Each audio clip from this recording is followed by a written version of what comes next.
ನಮಸ್ಕಾರ, ನೀವು ನೋಡ್ತಾ ಇದ್ದೀರಾ ಪಕ್ಕಾ ಪಾಲಿಟಿಕ್ಸ್. ನಾನು ಸ್ಮಿತಾ ರಂಗನಾಥ್. ಇಡೀ ದಿನದ ರಾಜಕೀಯ ವಿದ್ಯಮಾನಗಳ ಪೈಕಿ ಅತ್ಯಂತ ಸೆನ್ಸೇಷನಲ್ ಸುದ್ದಿಗಳನ್ನ ಮುಂದಿನ ಅರ್ಧ ಗಂಟೆಗಳ ಕಾಲ ನಿಮ್ಮ ಮುಂದೆ ಇಡ್ತಾ ಹೋಗ್ತೀವಿ. ಶುರು ಮಾಡೋಣ ಇವತ್ತಿನ ಪಕ್ಕಾ ಪಾಲಿಟಿಕ್ಸ್ ಅನ್ನ ಇಡೀ ದಿನದ ರಾಜಕೀಯ ಸುದ್ದಿಗಳ ಪೈಕಿ ಅತಿ ದೊಡ್ಡ ಸುದ್ದಿಯ ಮೂಲಕ.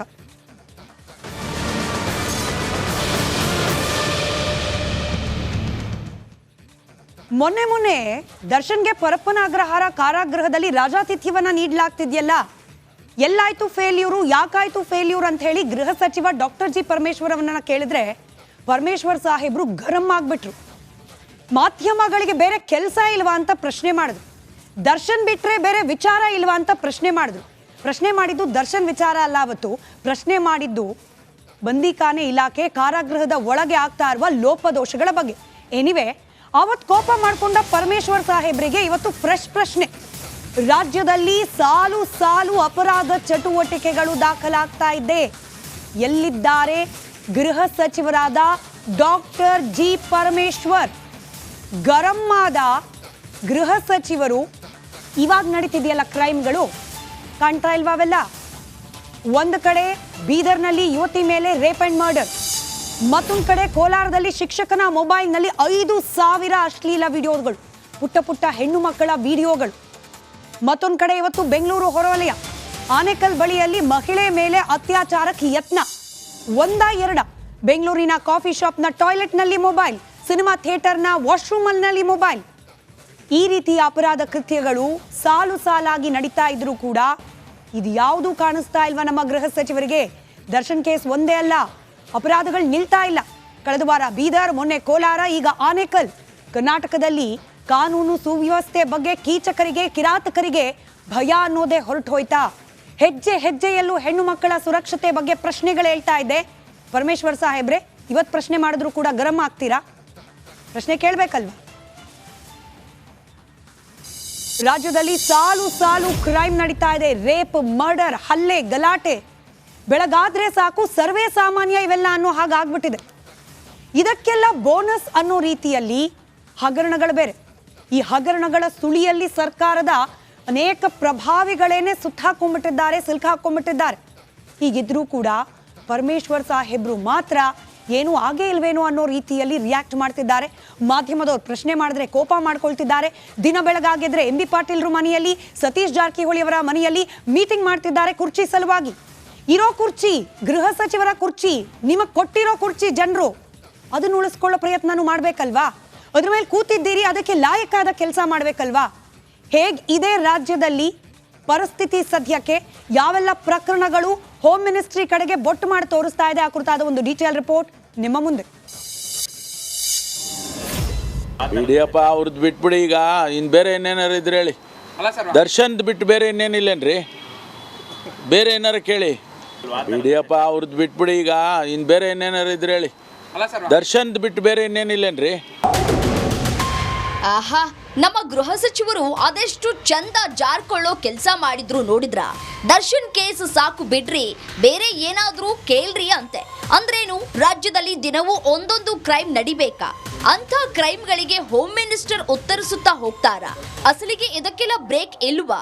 ಇಂಥ ಹಲವು ಪ್ರಶ್ನೆಗಳಿಗೆ ರಾಜ್ಯದಲ್ಲಿ ನಡೀತಾ ಇರೋ ಕ್ರೈಮ್ಗಳು ಹೌದು ಹೌದು ಅಂತಿವೆ. ದರ್ಶನ್ ಕೇಸ್ ಇನ್ನೇನು ಕೊಂಚ ಥಂಡ ಆಯ್ತು, ಆರೋಪಿಗಳು ಕಂಬಿ ಹಿಂದೆ ಹೋದ್ರು ಅನ್ನೋದ್ರಲ್ಲೇ ಹೊಸ ಕ್ರೈಮ್ಗಳು ರಾಜ್ಯದಲ್ಲಿನ ಕರಾಳತೆಯನ್ನ ಸಾರಿ ಸಾರಿ ಹೇಳ್ತಿವೆ. ಕೋಲಾರದಲ್ಲೊಬ್ಬ ಕಾಮುಕ ಶಿಕ್ಷಕ, ನೀಚ ಕೃತ್ಯಕ್ಕೆ ಬೆಚ್ಚಿ ಬಿದ್ದ ಕರ್ನಾಟಕ.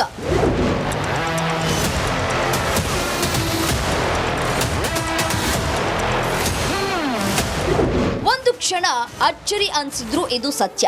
ಕೋಲಾರ ವಸತಿ ಶಾಲೆ ಚಿತ್ರಕಲಾ ಶಿಕ್ಷಕ ಮುನಿಯಪ್ಪನ ಮೊಬೈಲ್ನಲ್ಲಿ ವಿದ್ಯಾರ್ಥಿನಿಯರ 5,000 ನಗ್ನ ವಿಡಿಯೋಗಳು ಪತ್ತೆಯಾಗಿವೆ. ಇವನ ವಿರುದ್ಧ ಪೊಲೀಸರು ಫೋಕ್ಸೋ ಕೇಸ್ ಹಾಕಿದ್ರು.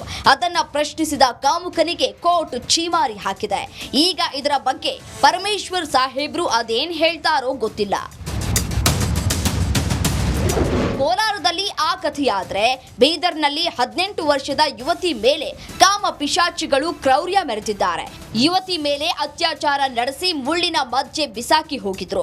ಕಳೆದ ಸೆಪ್ಟೆಂಬರ್ 1ರಂದು ಬಸವ ಕಲ್ಯಾಣದ ಗುಣತೀರ್ಥವಾಡಿಯಲ್ಲಿ ನಡೆದ ಘಟನೆ ಇಡೀ ರಾಜ್ಯಾದ್ಯಂತ ಸದ್ದು ಮಾಡಿತ್ತು. ಇನ್ನು ಕೋಲಾರ, ಬೀದರ್ಗೆ ಇಂಥ ಪ್ರಕರಣಗಳು ಮುಗಿಯೋದಿಲ್ಲ. ಬೆಂಗಳೂರು ಬನ್ನೇರುಘಟ್ಟದ ಸಮೀಪ ಕುಡಿದ ನಶೆಯಲ್ಲಿ ಕಾಮುಕನೊಬ್ಬ ಮಹಿಳೆ ಮೇಲೆ ಎರಗಿದ್ದಾನೆ. ರಾತ್ರಿ 10:30ರ ಸುಮಾರಿಗೆ ಕಲ್ಕೆರೆ ಗ್ರಾಮದಲ್ಲಿ ಮನೆಗೆ ಹೋಗ್ತಾ ಇದ್ದ ಮಹಿಳೆ ಮೇಲೆ ಕಾಮುಕ ಎಗರಿ ಬಿದ್ದಿದ್ದಾನೆ. ತಕ್ಷಣ ಎಚ್ಚೆತ್ತ ಗ್ರಾಮಸ್ಥರು ಆತನನ್ನ ಹಿಡಿದು ಚಳಿ ಬಿಡಿಸಿದ್ದಾರೆ.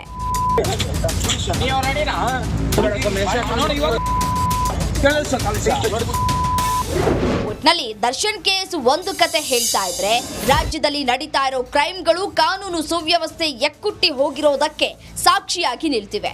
ಇದಕ್ಕೆಲ್ಲ ಈಗ ಗೃಹ ಸಚಿವರು ಅದ್ಯಾವ ಉತ್ತರ ಕೊಡ್ತಾರೋ, ಇನ್ನೂ ಅದೇನ್ ರಾಗ ಹಾಡ್ತಾರೋ ಕಾದು ನೋಡ್ಬೇಕಷ್ಟೇ. Bureau report, republic Kannada.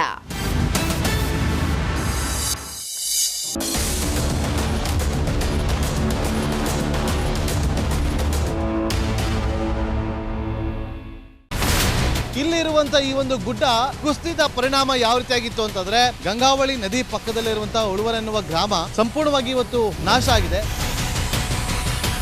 ಮನೆ ಮಠ ಏನಿಲ್ಲ, ಎಲ್ಲ ಹೋಗ್ಬಿಟ್ಟಿದೆ.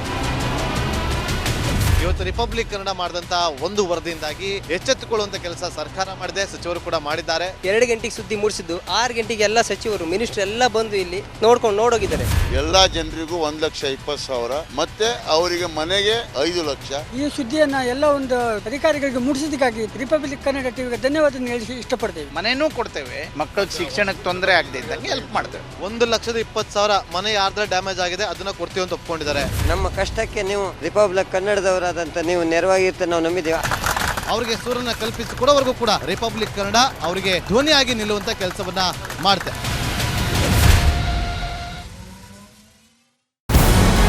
ನಮಸ್ಕಾರ, ಕರ್ನಾಟಕ ಪ್ರೈಮ್ ಟೈಮ್ಗೆ ಸ್ವಾಗತ. ನಾನು ಜಯಪ್ರಕಾಶ್ ಶೆಟ್ಟಿ. ಇಡೀ ಕರ್ನಾಡು ಇವತ್ತು ರೆಬೆಲ್ ಆಗಿ ನಿಂತಿದೆ. ಈ ಹಗರಣಗಳನ್ನು ಸದನದಲ್ಲಿ ಪ್ರಸ್ತಾಪ ಮಾಡಲು ಕೂಡ ಕಾಂಗ್ರೆಸ್ ಹಿಂದೇಟು ಹಾಕಿದ್ದೇಕೆ? ನಿಮ್ಗೆ ಸಂಬಳ ಅದಕ್ಕೆ, ನಿಮಗೆ ವಾಹನ ಅದಕ್ಕೆ, ನಿಮಗೆ ವೆಪನ್ ಅದಕ್ಕೆ, ನೀವು ಅದನ್ನು ಸೆರೆ ಹಿಡಿಬೇಕಾಗಿದೆ. ನೀವು ವಿದ್ಯುತ್ ಬರ ಇದೆ ಅಂತ ಹೇಳ್ತಾ ಇದ್ದೀರಿ, ಎಲ್ಲಿ ಬರ ಇದೆ ನೀವು ಹೇಳಬೇಕು. ಪಾಕಿಸ್ತಾನ್ ಆಕ್ಯುಪೈಡ್ ಕಾಶ್ಮೀರ್ ಅದು ಎಂದೆಂದಿಗೂ ನಮ್ಮದು. 40 ಮೆಷಿನ್ಗಳು ತಂದಿತ್ತು ನೋಟ್ ಎಣಿಸುವುದಕ್ಕೆ, ಅದೇ ಹಾಳಾಯಿತು. ಮಥುರಾದ ಗಲಾಟೆ ಇದೆಯಲ್ಲ, ಅದು ಸ್ಥಳೀಯವಾಗಿ ಕೂತು ಪರಿಹರಿಸಬಹುದಾದಂಥ ಕಾನೂನಿದೆ. ಗ್ಯಾರಂಟಿ ಯೋಜನೆಯಿಂದ ನಷ್ಟ ಆಗಿದೆ, ಲಾಭ ಆಗಿದೆ, ದಯವಿಟ್ಟು ಹೇಳಿ. Dawood Ibrahim most wanted criminal ಯಾವಾಗಾದ ಅಂದರೆ, ಇಲ್ಲಿ ತನಕ ಭಾರತ ದೇಶದಲ್ಲಿ ಓರ್ವ ದಲಿತ ಪ್ರಧಾನಿಯಾದಂಥ ಇತಿಹಾಸವೇ ಇಲ್ಲ. ರಿಪಬ್ಲಿಕ್ ವರ್ಲ್ಡ್ ಆಪ್ ಇದು ಕೇವಲ ಅಪ್ಲಿಕೇಶನ್ ಅಲ್ಲ, ಸಮಗ್ರ ಸುದ್ದಿಗಳ ಸಂಪರ್ಕ ಮಾರ್ಗಕ್ಕೆ ಕ್ರಾಂತಿಕಾರಿ ಬದಲಾವಣೆ. ರಿಪಬ್ಲಿಕ್ ವರ್ಲ್ಡ್ ಆಪ್ ಕೇವಲ ಸುದ್ದಿ ಅಪ್ಲಿಕೇಶನ್ ಅನ್ನ ಪರಿಚಯ ಮಾಡ್ತಾ ಇಲ್ಲ, ಬದಲಾಗಿ ಡಿಜಿಟಲ್ ಸುದ್ದಿ ಬಳಕೆಯ ಹೊಸ ಯುಗಕ್ಕೆ ನಾಂದಿ ಹಾಡ್ತಾ ಇದೆ. ಇದೊಂದು ಬ್ರೇಕಿಂಗ್ ನ್ಯೂಸ್, ಪ್ರಭಾವಶಾಲಿ ಕಾರ್ಯಕ್ರಮಗಳಿಗೆ ಗಟ್ಟಿಯಾದ ವೇದಿಕೆ. ರಿಪಬ್ಲಿಕ್ ವರ್ಲ್ಡ್ ಅಪ್ಲಿಕೇಶನ್ ಈಗ ಲೈವ್ ಆಗಿದೆ.